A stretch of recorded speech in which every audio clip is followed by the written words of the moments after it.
ಸರ್ವಮಂಗಲ ಮಾಂಗಲ್ಯೆ ಶಿವೆ ಸರ್ವಾರ್ಥ ಸಾಧಿಕೆ ಶರಣ್ಯೆ ತ್ರ್ಯಂಬಕೆ ಗೌರಿ ನಾರಾಯಣಿ ನಮೋಸ್ತುತೆ. ನಮಸ್ಕಾರ ಎಲ್ಲರಿಗೂ. ದೇವರು ಎಲ್ಲರನ್ನೂ ಚೆನ್ನಾಗಿಟ್ಟಿರಲಿ ಅಂತ ಪ್ರಾರ್ಥಿಸ್ತೀನಿ. 21 ನವೆಂಬರ್ ಗುರುವಾರದಂದು ಗುರುಪುಷ್ಯ ನಕ್ಷತ್ರ ಇದೆ. ಗುರುಪುಷ್ಯ ನಕ್ಷತ್ರ ಶ್ರೀ ಲಕ್ಷ್ಮೀನಾರಾಯಣರ ಸೇವೆಗೆ ಅತಿ ಉತ್ತಮವಾದ ದಿವಸ. ಈ ದಿವಸ ಮಾಡಿದ ವಿಶೇಷ ಸೇವೆ ಉಪಾಯಗಳು ಅಪಾರ ಧನ ಪ್ರಾಪ್ತಿಯನ್ನು ತಂದುಕೊಡುತ್ತವೆ. ಗುರುಪುಷ್ಯ ನಕ್ಷತ್ರದ ಅವಧಿ ಬೆಳಿಗ್ಗೆ 6:52ಕ್ಕೆ ಪ್ರಾರಂಭವಾಗಿ ಮಧ್ಯಾಹ್ನ 3:32ಕ್ಕೆ ಮುಗಿಯುತ್ತದೆ. ಈ ಅವಧಿಯಲ್ಲಿ ಮಾಡಿದಂತಹ ವಿಶೇಷ ಸೇವೆ ಉಪಾಯಗಳು ಅತಿ ಪ್ರಭಾವಿಯಾದ ಫಲವನ್ನು ತಂದುಕೊಡುತ್ತವೆ. ಹಾಗಾದರೆ ಗುರುಪುಷ್ಯ ನಕ್ಷತ್ರದ ಅವಧಿಯಲ್ಲಿ ಯಾವ ಉಪಾಯಗಳನ್ನು ಮಾಡಬೇಕಾಗುತ್ತದೆ ಅಂತ ನೋಡೋಣ. ಮೊದಲನೇದಾಗಿ ಬೆಳಿಗ್ಗೆ ಅಂಗಳಿಗೆ ಸಿಂಪಡಿಸುವಂಥ ನೀರಿಗೆ ಅರಿಶಿಣದ ಪುಡಿ ಮತ್ತು ಗುಲಾಬ್ ಜಲವನ್ನು ಹಾಕಿ ಸಿಂಪಡಣೆಯನ್ನು ಮಾಡಬೇಕು. ನಂತರ ಹೊಸ್ತಿಲಿಗೆ ಹಳದಿಯ ಲೇಪನವನ್ನು ಅವಶ್ಯವಾಗಿ ಮಾಡಲೇಬೇಕು. ಅರಿಶಿಣದ ಪುಡಿಗೆ ಚಂದನದ ಪುಡಿ ಮತ್ತು ಗೋಮೂತ್ರವನ್ನು ಮಿಕ್ಸ್ ಮಾಡಿ ಹೊಸ್ತಿಲಿಗೆ ಲೇಪನವನ್ನು ಮಾಡಬೇಕು. ದೇವರಿಗೆ ಹಳದಿ ಬಣ್ಣದ ನೈವೇದ್ಯ ಮಿಠಾಯಿಯನ್ನು ಅಥವಾ ಬಾಳೆಹಣ್ಣನ್ನು ಅರ್ಪಿಸಬೇಕು. ಹಳದಿ ಬಣ್ಣದ ವಸ್ತುವಿನ ಖರೀದಿಯನ್ನು ಈ ದಿವಸ ನೀವು ಮಾಡಬಹುದು. ಅರಿಶಿಣದ ಬೇರು, ಅರಿಶಿಣದ ಪುಡಿ, ಕೇಸರಿ ಅಥವಾ ಚಿನ್ನ ನಿಮ್ಮ ಕೈಲಾದಂಥ ಖರೀದಿಯನ್ನು ನೀವು ಈ ದಿವಸ ಮಾಡಬಹುದು. ಈ ದಿವಸ ವಾಹನ, ಚಿನ್ನ, ಬೆಳ್ಳಿ ಆಭರಣಗಳ ಖರೀದಿಗೆ ಕೂಡ ಅತಿ ಶುಭವಾದ ದಿವಸ. ಅರಿಶಿಣ, ಚಂದನದ ಪುಡಿ, ಕೇಸರಿ ಮತ್ತು ರೋಸ್ ವಾಟರನ್ನು ಮಿಕ್ಸ್ ಮಾಡಿ ಈ ಲೇಪನದ ತಿಲಕವನ್ನು ಶ್ರೀ ಲಕ್ಷ್ಮೀನಾರಾಯಣರ ಫೋಟೋ ಅಥವಾ ಮೂರ್ತಿಗೆ ಹಚ್ಚಬೇಕು. ಈ ತಿಲಕ ನಿಮ್ಮ ಮನೆಗೂ ಕೂಡ ಇಟ್ಕೊಳ್ಳಿ. ಲಕ್ಷ್ಮಿಯ ಆಕರ್ಷಣೆಯ ತಿಲಕ ಇದಾಗಿದೆ. ಗುರುವಾರ ತಪ್ಪದೆ ತುಳಸಿ ಮಾತೆಗೆ ಹಳದಿಯ ಹಾಲಿನ ಅಭಿಷೇಕವನ್ನು ಮಾಡಬೇಕು. ಹಸಿ ಹಾಲಿಗೆ ಸ್ವಲ್ಪ ಅರಿಶಿಣದ ಪುಡಿಯನ್ನು ಹಾಕಿ ತುಳಸಿ ಮಾತೆಗೆ ಅರ್ಪಿಸಬೇಕು. ಇದರಿಂದ ಲಕ್ಷ್ಮೀ ಪ್ರಾಪ್ತಿಯ ಯೋಗ ಕೂಡಿ ಬರುತ್ತದೆ. ಶ್ರೀಹರಿಯ ಜಪನೆ, ಶ್ರೀ ವಿಷ್ಣು ಸಹಸ್ರನಾಮದ ಪಠನೆ ಅವಶ್ಯವಾಗಿ ಈ ದಿವಸ ಮಾಡಲೇಬೇಕು.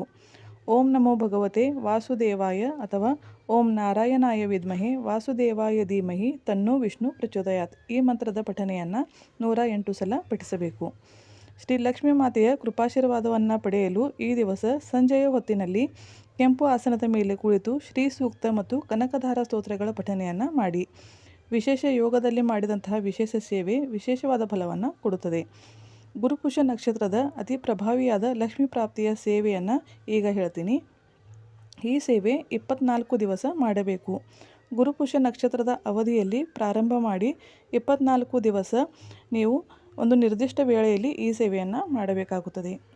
ಈ ಸೇವೆಗೆ ಬೇಳೆಯ ದೀಪ ಮತ್ತು ಹೂಬತ್ತಿ ಬೇಕು. ಬೇಳೆಯ ದೀಪ ಇಲ್ಲ ಅನ್ನೋರು ಮಣ್ಣಿನ ಹಣತೆಯಲ್ಲಿ ಕೂಡ ಮಾಡಬಹುದು. ಸೇವೆಯ ವಿಧಾನವನ್ನು ಹೇಳ್ತೀನಿ. ಗುರುಪುಷ್ಯ ನಕ್ಷತ್ರದ ಮುಹೂರ್ತದ ಅವಧಿಯಲ್ಲಿ ಈ ವಿಶೇಷ ಸೇವೆಗೆ ಪ್ರಾರಂಭವನ್ನು ಮಾಡಿ. ದೇವರ ಮುಂದೆ ಕುಳಿತು ಸಂಕಲ್ಪವನ್ನು ಮಾಡಿ ನಿಮ್ಮ ಇಚ್ಛೆಯನ್ನು ಹೇಳಿ. 24 ದಿವಸ ನಾನು ಸೇವೆಯನ್ನು ಮಾಡ್ತೀನಿ, ನನ್ನ ಈ ಇಚ್ಛೆಯನ್ನು ಪೂರ್ತಿ ಮಾಡಿ ಅಂತ ವಿನಂತಿಯನ್ನು ಮಾಡಿಕೊಳ್ಳಬೇಕು. ಆಸನದ ಮೇಲೆ ಕುಳಿತು ಒಂದು ಪ್ಲೇಟ್ನಲ್ಲಿ ಬೆಳ್ಳಿಯ ಅಥವಾ ಮಣ್ಣಿನ ದೀಪವನ್ನು ಇಟ್ಟು ಅದರಲ್ಲಿ ಒಂದು ಹೂಬತ್ತಿಯನ್ನು ಹಾಕಿ ಆಕಳಿನ ತುಪ್ಪವನ್ನು ಹಾಕಿ ದೀಪವನ್ನು ಬೆಳಗಿಸಬೇಕು. ಆಕಳಿನ ತುಪ್ಪ ಅವಶ್ಯವಾಗಿ ಈ ಸೇವೆಗೆ ಬೇಕೇ ಬೇಕು. ಮೊದಲನೆಯ ದಿವಸ 1 ಹೂಬತ್ತಿ, 2ನೇ ದಿವಸ 2 ಹೂಬತ್ತಿ, 3ನೇ ದಿವಸ 3 ಹೂಬತ್ತಿ, ಹೀಗೆ ಏರಿಕೆ ಕ್ರಮದಲ್ಲಿ 12ನೇ ದಿವಸ 12 ಹೂಬತ್ತಿಯನ್ನು ಹಾಕಿ ದೀಪವನ್ನು ಪ್ರಜ್ವಲಿಸಬೇಕು.